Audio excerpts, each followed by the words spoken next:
Hello, and welcome to this week's episode of the Reset Podcast. I'm your host, Laura Mignot, CEO of the experience agency D-Flash. Each week on the show, I bring on a different leader from business who's doing game-changing work.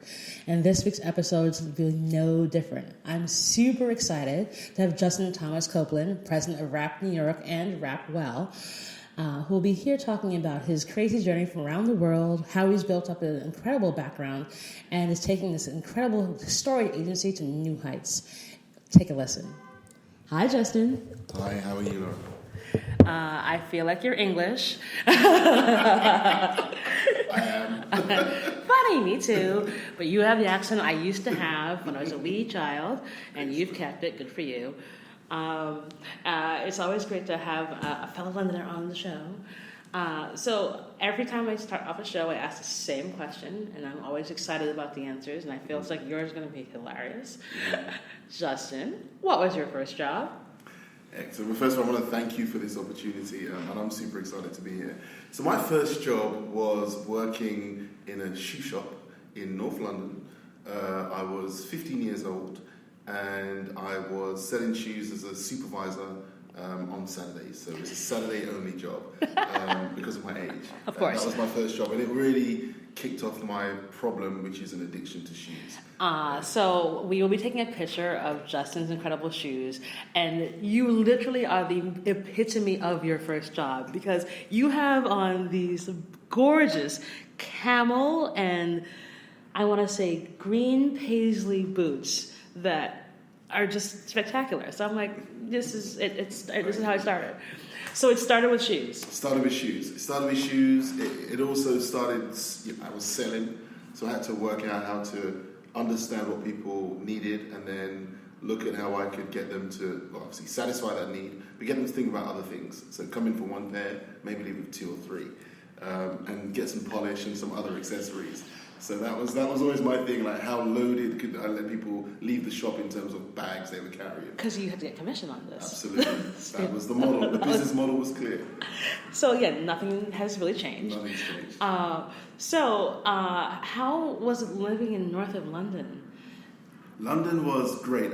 So I grew up in South London, and I lived in a place called Battersea, which is next to Chelsea.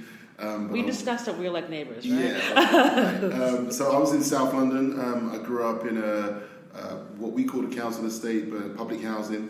Had a great childhood, out and about with brothers, cousins, very community-driven, community-based.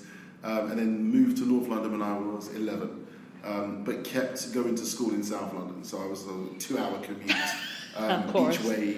But yeah, it was great. Growing up was great. It was really about different nationalities, cultures, energies coming together. So we grew up in a very diverse and just an open environment.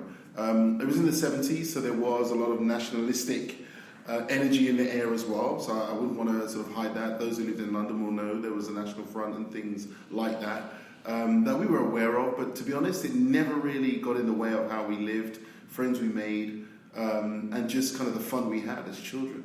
So growing up was really good. It was really good for me. So how do you get from North London to sitting here with fabulous shoes as the president of one of the biggest agencies in the country?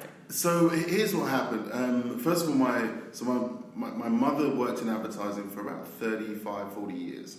So whereas my dad is an entrepreneur and has had his own business for years, my mum was in the ad world.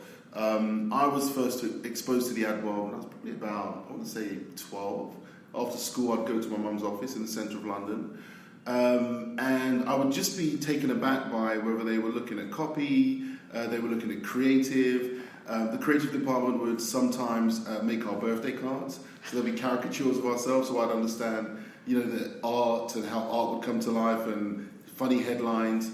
So I was always intrigued by advertising, but it was never actually something I wanted to do. So I was heavy into coding when I was young. I used to be part of coding clubs. I used to build computer games. I used to build databases. I built my first database when I was about 14. I did study computer science, went to university, got a Bachelor of Science in Computer Science. So it was really not something that I focused on. I knew of it, I knew it existed, but I didn't really understand it. But when I got to the end of studies, I essentially had one of those moments where I looked at what I was studying and I said, can I do this for the rest of my life? Can I just write, compile codes and build systems? And it just wasn't going to happen for me. So you're like, nope. it just wasn't enough. And so that was when I opened my mind to what else could I be doing. And because of my data background, one of my brothers, I'm the youngest of three, really? he said to me, there's a whole industry called database marketing. This is like 1993, 94. And what you do, you could kind of do a little bit of what I do, because he's a brand strategist at the time, but you can also stay close to what you love, the tech side. So I literally looked at agencies, found the top 5 and sent my CVs, got an interview, and started my career working at Wonderman in 1995. And so that's how I started in the agency journey. Wow. And so you're like, I'm just going to pick database. Literally. Okay, so 1995 is a totally different world from now. Completely. And Completely. so what kept you going? What kept you just making this this is the forward path I want to be on? Well, the first thing I said to myself was, I don't really understand this industry enough. So every 2 years, I'm going to change jobs. For whatever reason, I just decided, don't get comfortable, learn as much as you can, as quick as you can, and look for the next opportunity.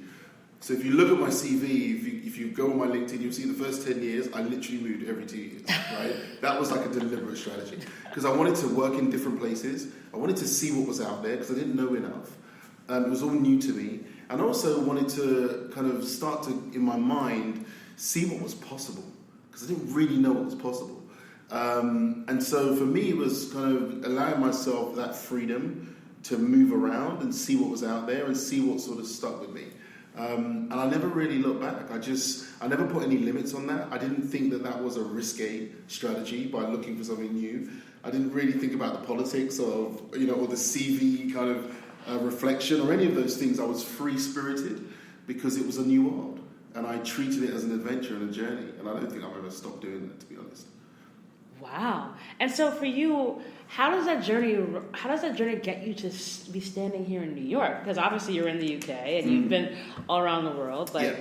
So my dad he runs his own company and he's very global in how he does that. He works around the world. I was always, and my mum is a real avid traveller. She lives in Jamaica now, but she travels the world, when she can, which is pretty much 3 months a year. She's travelling.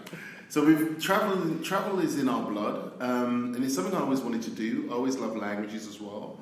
So they kind of went hand in hand. So when I started my career and I was looking every 2 years at what's next, I would always look for things that had an international strand to it. So whether that was the agency being a global agency network rather than a small local UK network, I went for global and international.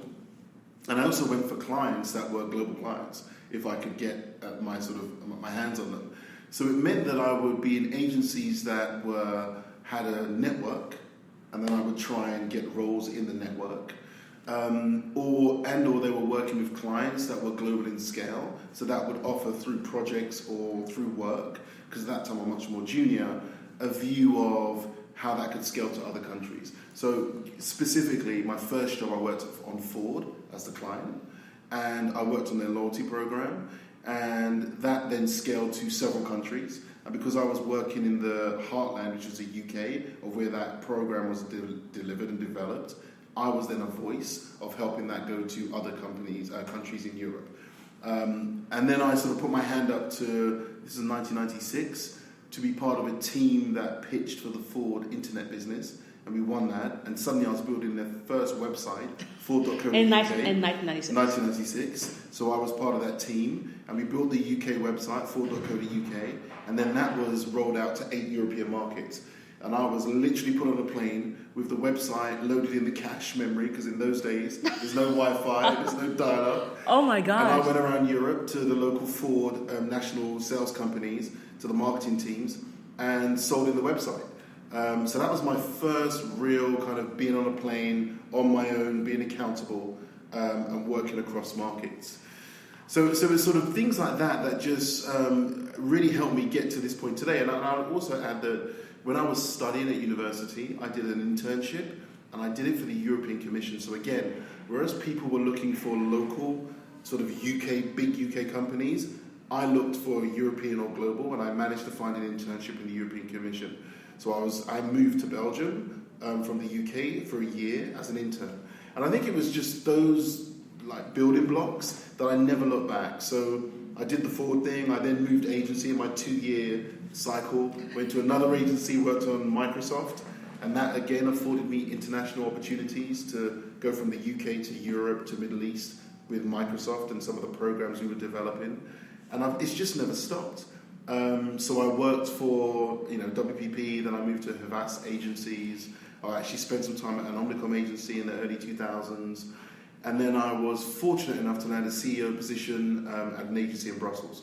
I moved my family back to Brussels, and again, that was a global network, WPP, and I worked and was given opportunity to build that client around the globe. So I did that. The client at the time was Microsoft, and then I moved to another client, which was Nokia. So I was in Scandinavia. So it just never stopped. And then I moved to Rapp in 2015 and was doing a global chief client officer role around the world. And at one point I said, we could really strengthen some of our key offices. Because I was the one that had been in Europe, I was coming to the US very often. I opened Rapp's Asia Pacific office in Singapore, so I was on assignment there. And I said, I think New York needs kind of another look. Mm-hmm. And so that's kind of specifically, because I had the global experience, and I've worked and run agencies in, I think, 6 countries, there was no reason for me not to put my hand up, because I knew there was a job to be done, and I quite fancied it, so here I am. Justin, you're amazing. Because here's the thing. You don't exist in our industry. Like, right. It's very rare to see you. Agreed. And it's glorious to see you. Thank you. Because, you just explained the path that usually most white guys do. Right. Where it's like, oh yeah, I'm going to do this. Right. I'm going to think global from the very beginning. Right. And when it has an opportunity to put my hand up, right. I'm going to put my hand up. Yep. But you're a black guy. Right. And we keep hearing that doesn't happen. Right. But you were like, no. No, absolutely.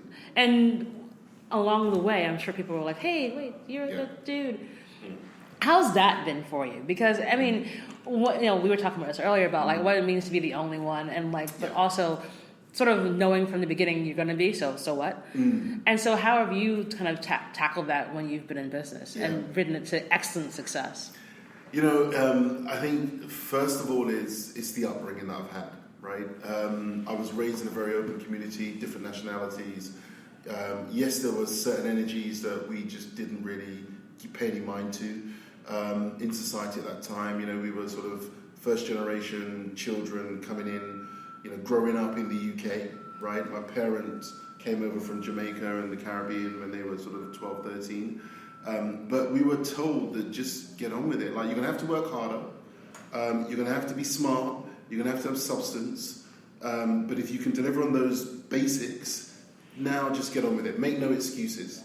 And I had a family, and I think many of my peers had families, whether they were Indian, Irish, or West Indian, where we wouldn't make excuses. We would just push on and be pretty fearless about it, and not overthink things. Like, just go for it.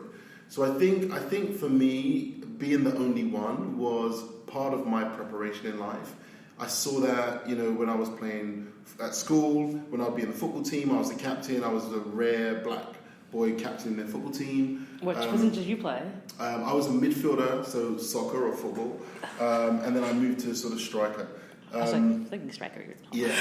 So I would always be used to being the only one at school plays. I like talking. I was the narrator, so they wouldn't let me sort of act a part. They would let me be the person that would sort of narrate the whole thing, and I would do that without sort of I'd learn my lines and like the challenge. And I think just being in positions where it was a little bit like unexpected was part of my upbringing. So coming into business, I never really over-focused on it because I was so used to it, and I still take it as part of the deal. Like, I'm going to go into a board meeting, I'm probably going to be the only one, right? And that's fine. I'm so used to it. What I don't allow myself to do is be conditioned and blind to it. I think there's a difference of being used to it to being blind to it, or it just becomes autopilot. So I'm always very conscious, and I always try and give myself mentally a higher purpose that I've just got to show up, right? Again, back to my upbringing, like you've got to, if you get the fundamentals and you have the fundamentals, then go for it and don't make excuses.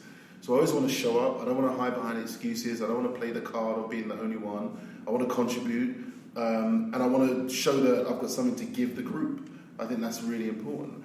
And there have been moments in my career. I've worked in Finland and the Nordics. I've run an agency as well in Belgium and Benelux. In Paris, I ran an agency. In London, in Russia. Russia was absolutely the only one. Like I don't know that the company in Russia knew that black people were in the agency world, to be perfectly honest. So, oh man! And how long were you in Russia before you were like? I was only there for a year, and I was turning around the company, so I was there on assignment. But it was, absolutely the only one, and it just doesn't faze me. I was client side for a couple of years working at Novartis in Switzerland, and you're in societies where there aren't many black people. I mean, there are black people there, so I don't want to give the wrong impression. But it's still quite novel, it's still quite novel. So you just have to always want to show up. You want to really be representative of what you can do and what your people can do. But you don't want to obsess about it. You really don't want to obsess about it, because then it becomes a mind game. And actually, I'd rather just show out, prove out, and contribute to the group and help the group kind of just get to a new dynamic with me as part of it. Yeah, it becomes it becomes autopilot. As I was saying, we're making the jokes that we're probably cousins, because you're from Baptist and I'm from Surrey, right. So we're all Southies. Yeah. And you've got Jamaican parents. I've got Jamaican parents. Right. So again, small island. Right. You kind of look like my cousins, so they're probably there. But I think the upbringing is really important. That it's just different. It's not that one thing's better than the other. Absolutely. It's just that it's just different. And when you are raised, and it's like, okay, so you're going to be the only one, and so what? Yeah, absolutely. Like, but I'll tell you something. I will say that in the early years of my career, when I would be in those meetings, and I would, you play it in your mind a lot. Like, should I ask that question? Should I say that thing? And then you add in you're the only one, and you're kind of like, you can mentally feel yourself retreating. And there were times, many times, when I would be like, you know what, I'm just going to say it. Like, and I'll be nervous, and I'll feel I'd be like feeling nausea in my stomach, and really questioning whether I should. But 8 times out of 10, I would just say it. Because I just felt, I've got nothing to lose. The worst thing that can happen is you get fired, right? And you know what? The sky's still going to be blue. The sun will still shine. You'll find another part of your journey. So once I got the fear factor out, I think it became a lot easier. But I do know in mentoring a lot of young people, that's a real thing of being the only one, and it playing in your mind, and you not really wanting to show out because you're not feeling that comfortable. But you got to break through that. It's really like you've got to be yourself. And I think what I similarly when mentoring younger folks is just like, listen, you have something to give, and you wouldn't be in the meeting unless they wanted your opinion. And obviously think about what you want to say, but say it and not be afraid. And I think that's the thing that's helped in my career, is that like I've been in those rooms, and have I been right every single time? No, right. But I think taking the chance to be like, actually, no, I'm not just here for being the window dressing. Right. I'm actually here because I have a point of view. Absolutely. Is what you've kind of got to use in order to push this forward. So you've been in the U.S. a few years. Like, out of all the places that you live, what's different about New York? New York it's the thousands of mini New Yorks that are in this city. I never understood that. Right, like east to west. Downtown, uptown, midtown. You go 4 blocks to the left and to the right. You're in a different place, a different energy, different feel. London has a bit of that. I think New York is next level. So the thing that surprised me is there are so many different feels and energies in this city, and there's so much then to do and get involved in that you just got to be careful to get involved in the right things, and also time and days can go by, and you may not have made the best use of your time. Like, so you just got to be really focused. Like on the weekends when I first got here, and still to this day, very often I'll make a list of how I'm going to spend my time, like things I want to do, because I can just walk out of the apartment and something will sway me. Or I'll talk to someone in the shop and he'll say, something's going on over there, or there'll be a fair that I had no idea was happening, and that'll be my whole afternoon gone. So it's like New York, runs deep in terms of just what you can do and the levels of different energies that are in the city. Yeah, it's funny, I say that there were a million stories in every street corner. Right. And I always relate back to this kind of, even as someone who grew up in New York, I grew up on Long Island, which is the 51st state. Right. I went to school at NYU, in a totally different place. I went to a Broadway show a couple of years ago, and it was a Friday night. Right. A good friend of mine's husband couldn't go, and so she's like, "Hey, do you want to come?" I'm like, "All right, sure." Didn't know what the show was about, but I was like, "It's a theater. I don't really know it often. Let me go." Yeah. We go, and it's packed. Mm-hmm. There's 1,000 or so people who are in this audience, and it's concentric circles. This kind of stage, so you're sort of in the production, and so that's cool. And I'm like, "Oh, this is awesome." And at one point during intermission, I look around and I see not only this crazy diversity, but I'm also like, how did you all get here? Right. What is it about this moment on this Friday on in this summer that brought you to be sitting at this place in Times Square? And that's on every corner, because it's how many other theaters are like that? Like, how many other people are just there because they're a tourist or it's a thing? And we all have these unique stories, and we all do 1,000,001 different things.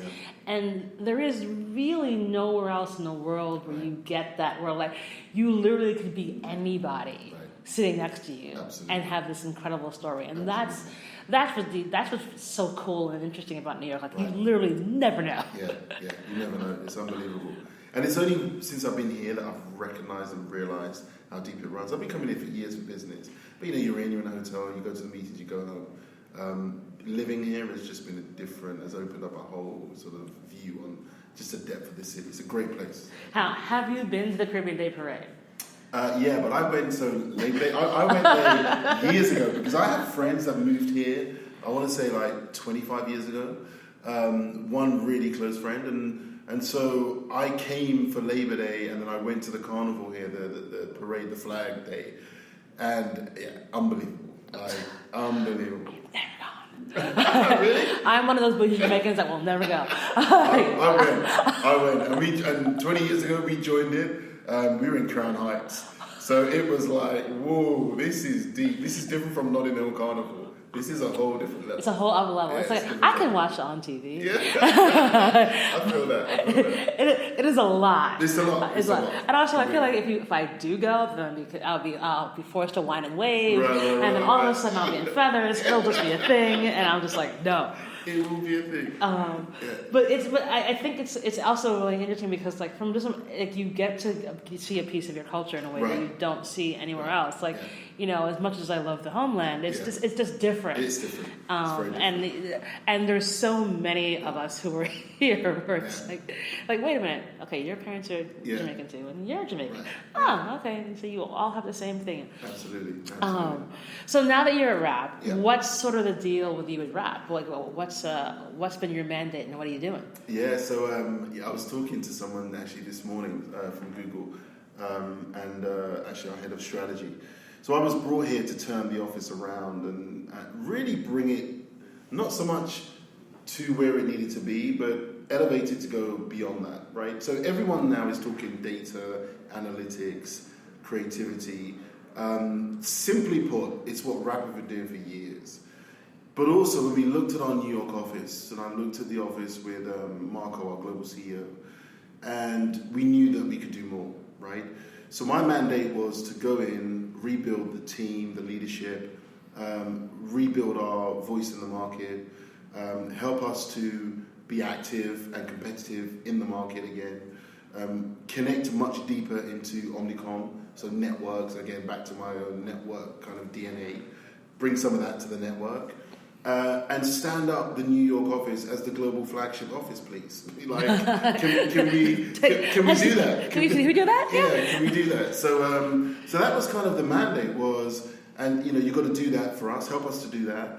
And I'm a very client-focused and team-focused person. So, build the right team and go to clients and be with clients. I mean, I'm consistently, and I would say almost, emphatically with clients. I want to know what clients are, what they're doing, what they're thinking, and bring that to the office and help us to elevate what we do. Everyone's talking about, those areas I mentioned, data, CRM, analytics, etc., but elevate it. So what I didn't want to do was to build an agency that was just a great CRM agency, because I just feel I don't know what that means, right? I wanted to build an agency that was business-minded, creativity-driven, and people-focused, right? So connecting and understanding audiences and people, bringing creativity to that, and help brands connect and drive new value.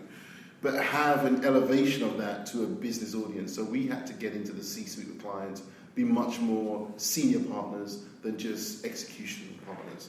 And I inherited an agency that were heavy on the execution and not really punching and pushing enough as an office to be in sort of at the C-suite. So we've had to change and pivot, bring in talent, really look after our people, elevate our people, and also go on journeys with our clients, which is, sometimes we've had some false starts because clients know you as one thing and then suddenly you want to be something else. So my role has been to do all of those things and ultimately plant the flag in the ground to say, now we're back to being the global flagship office. Awesome. And how does one do that? Like, what's the thing that you walk in like, hi, I'm Justin? Yeah. so you're the only one looking at a sea of people that are looking at you to say, right, where are we going? You've got to give them a vision. You've got to give them confidence. You've also got to show them that they can be the masters of their part of the journey. So you've got to give them room to do their thing. You've also got to be brave with clients, because you're going to have to go back to clients who think they know you, but you don't really know us. Let's have a different conversation. So you've got to be a good conversation starter or pivot the conversation. And you've got to have energy to do all these things. You've got to be resilient. We've been rejected. We've lost pitches. We've been told by incumbent clients, no, we won't give you that brief because we just don't think that's what you do. And we've had to go again and again. One client, it took us 18 months, nearly 2 years actually, to get into their small business portfolio of products, because they just thought we were consumer only, and we just wouldn't stop. So you have to show up differently, and you've got to have energy and be creative in how you do that. And for us as an agency, it's taken people, because I can't do it all myself. So building a team, a leadership team of very seasoned and experienced people to help share that load and be accountable back to the business. So it's been a lot of, scrummaging, sprints, go again, rejection, let's learn from it, let's go again, success, okay, let's almost productize that. How do we do that again and repeat that?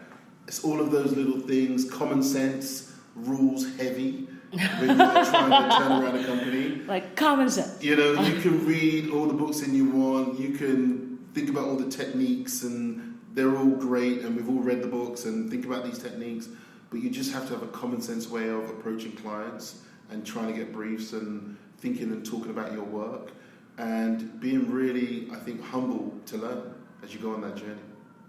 Awesome. So what would you tell 25-year-old Justin? Maybe one or two things. First thing I'll tell him is, I think you said it before, just be yourself. Like, don't play up to the image, the cliches, the stereotypes. Be yourself, and then believe in yourself. Because I think they're two different things. You've got to really believe in yourself. You've got to really believe in who you are. You've got to really take from where you're from. And you've got to embrace that you are the only one, you're a bit different. But clients and also your teams, they like different. They want you to sound different. I mean, I bring a different energy. And I think I'll tell my 25-year-old self to really invest in those things even more. It took me a few years to really feel like I could. Right. Many times I made moves in my career. I moved agencies, and I wasn't fully sure. And I'd be really nervous and in my head, but I would force myself. I would tell myself to be more at ease with those decisions, because people that are waiting for you when you walk through the door on day one or meeting one, they actually are interested in what you've got to say. They actually are intrigued by the fact that you're the only one. How did you get here? Right, and they want to understand more of your story. And I would say invest in that and bring that to the fore more.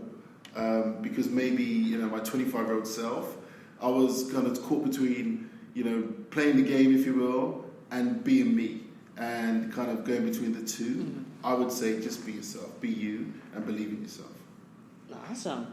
All right, so you've been here 2 or 3 years. Are you now a New Yorker? You know what? I don't know that I can give myself that title. If anyone wants to bestow that on me, I'll gladly accept it. But I do I love the city. I love how business works here. I love the pace of it. I also love the fact that, look, I've been given an opportunity to be here, right? So that says something. Mm-hmm. And I love the fact there is opportunity. And, relative to other markets I've worked in, and I've worked in a fair few, there is real opportunity here. Like, that's the one thing that, I would say to anyone listening who's from, maybe a minority background or are different. This is a place where you can kind of paint the canvas. And I would say just start painting. Don't ask for permission, just start doing it. And that's the thing that I've really respected in New York, that there are a lot of people doing great things. And there's opportunity, so go for it. Awesome. So, question I always ask at the end is, where do you go to escape and get away? So that could be somewhere you just escape and go for a drink, or what's your vacation spot? But what's the thing because the thing that I find that's really important now, especially in business, is this idea of sort of self-care and not burning yourself out on the candle on both ends, but finding that those times where you can just have some Justin time. Yeah. So for you, what's that? Couple of things. Family. I'm married, 3 children. Family time is critical for my energy.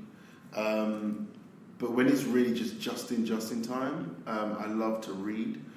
I love to train. I work out. I don't work out anywhere near as much as I should, but on the weekends, I'll give myself at least 1 or 2 workouts.